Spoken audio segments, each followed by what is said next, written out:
Okay, so my coffee's ready. It's been over a day, and I just want to do this really quick. Probably gonna be about 5 minutes, so I'm not gonna ramble on too much this time.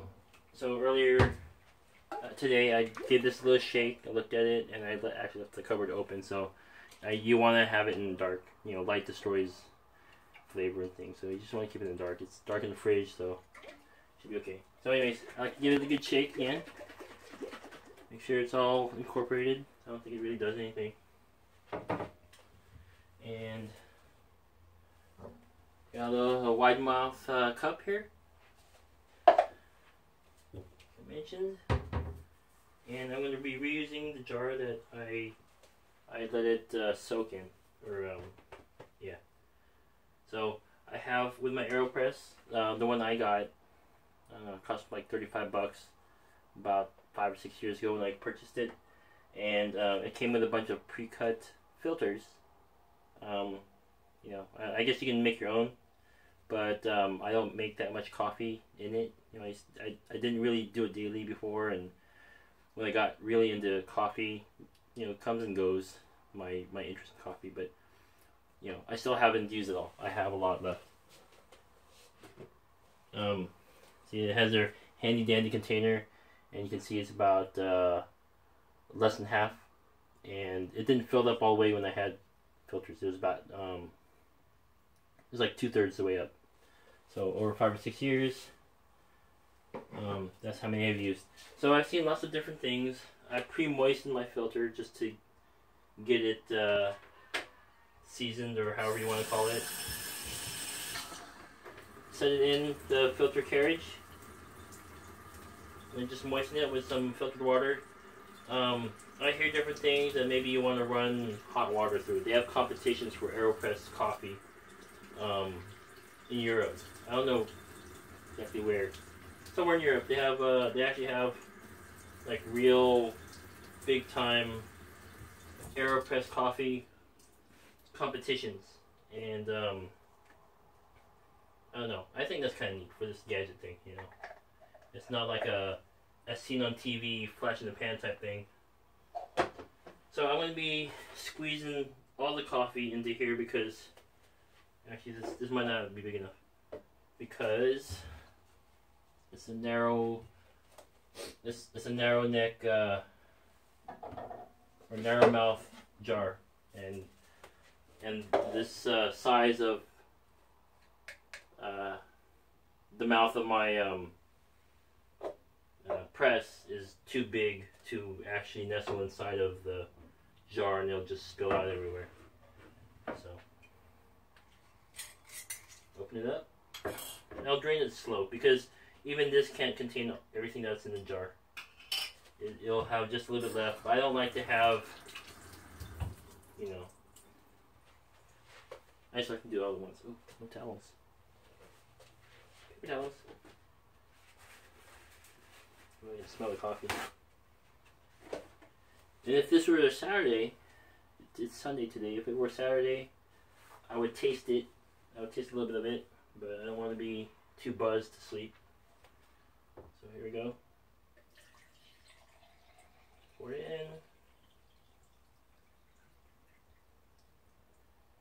in. And there's a little bit left in the jar, so I'll just let it drain a little bit.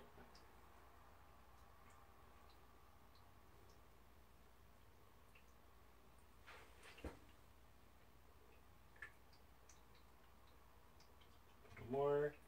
I can hear it dripping. I would pick it up, it would make a mess. But it's dribbling out.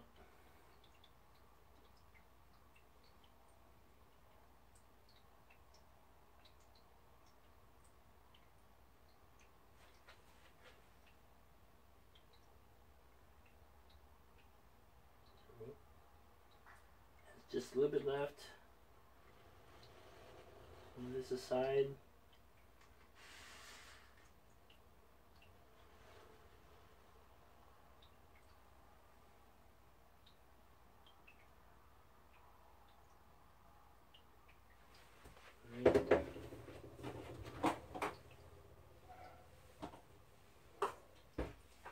And I gotta scoop out the grounds out of the jar.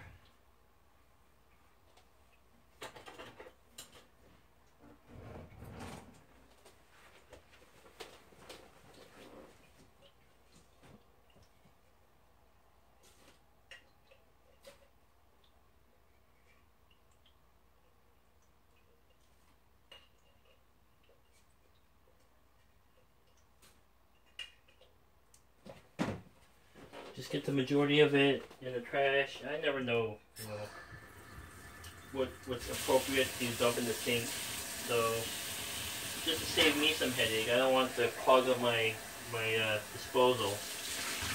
I'll dump most of it in the trash, and then whatever's left, whatever I can't scoop out, I rinse out into my sink. And if I had a garden, I guess coffee grounds is good for some plants, and I would do that. I live in the complex, and the HOA prefers to handle whatever goes into the dirt, so I'll let them do that.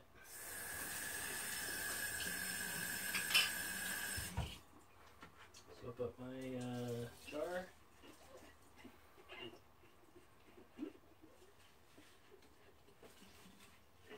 Give it a quick wash.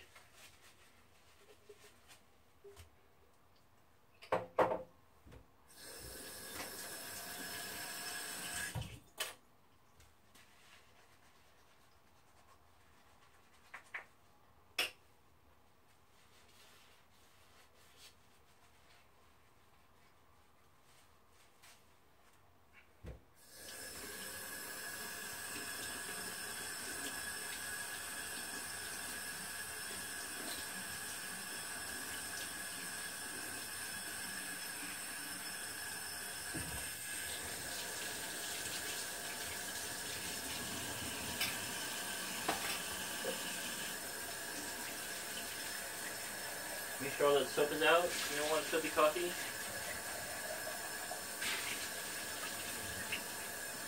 But I also don't think it would be good to have those oils in there.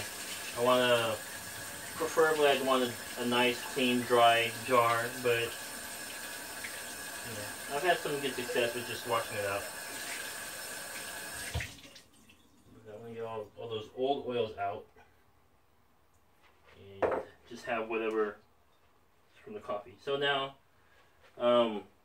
I could wait for it to drain, and it'll probably take like an hour just to get 12 ounces out. So I just push it through. I'll get most of the liquid, all the caffeine. Plunge it through, force it through, and no sediment, which I really, really like. I used to tolerate the coffee press, the French press.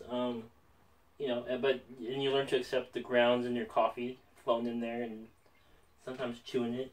But you go to a coffee shop, Starbucks won't let you drink grounds, and Starbucks is not super awesome coffee. It's mostly sugar. So if sediment-free coffee is good enough for Starbucks and their customers, why not at home? And when I hear the hiss, that means to me that all the liquid's been pushed through. There's still a little bit of moisture in there. It's upside down. I don't know if you can see this. Well, you can see the silhouette. That's how much coffee I got out of it. See, it's in there. It looks like flat Coke. It's that dark. And pour it out. There's no sediment in there. Been filtered. Rich and dark looking. It's not syrupy. So I'm really curious how, if someone's got a toddy system or something, I'd love to try how it is coming out of that. I'm kind of thinking that's how it was at there's a local, gosh, I swear some businesses where they fuse the coffee shop experience. I went and got my oil changed the other day. And the place I went to had their own little coffee shop, and I guess the manager cold brews. I ordered a cold brew coffee, and the guy whipped out a jar about 4 or 5 times the size of this, and poured out some coffee. It was rich though. I mean, not rich in the sense like rich and creamy. It was almost like a coffee syrup, just like they describe on the videos I watched and the articles I read. So I'm guessing that may have been a toddy system. But since I push the liquid through a filter, it's almost like a vacuum. Like, it's not a complete vacuum in here, but when you push out the liquid, you know, a lot of it comes out. So, but in the toddy system, the gravity just pulls the water through the grounds, and you get all the caffeine, but there's less liquid, and supposedly it comes out. Well, that's sediment free too, but you gotta buy like 3 or 4 layers of filters, and it's expensive. I think the AeroPress cost me $35. I've had it, you know, $7 a year. I've had it for like 5 or 6 years. I think you can get them for like $30 now.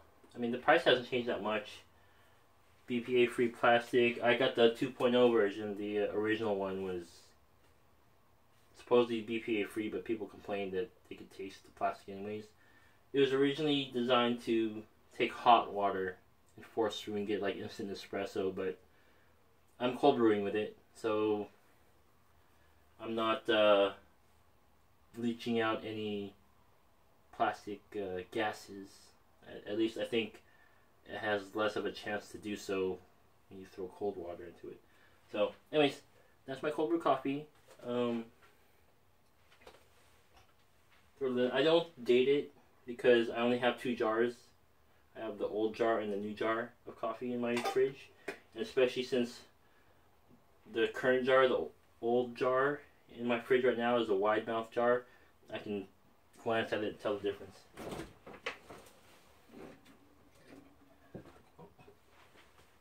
This is my current or my old jar. New jar. Old, new. So. And that's it. Easy peasy. 12 minutes. Good night, folks.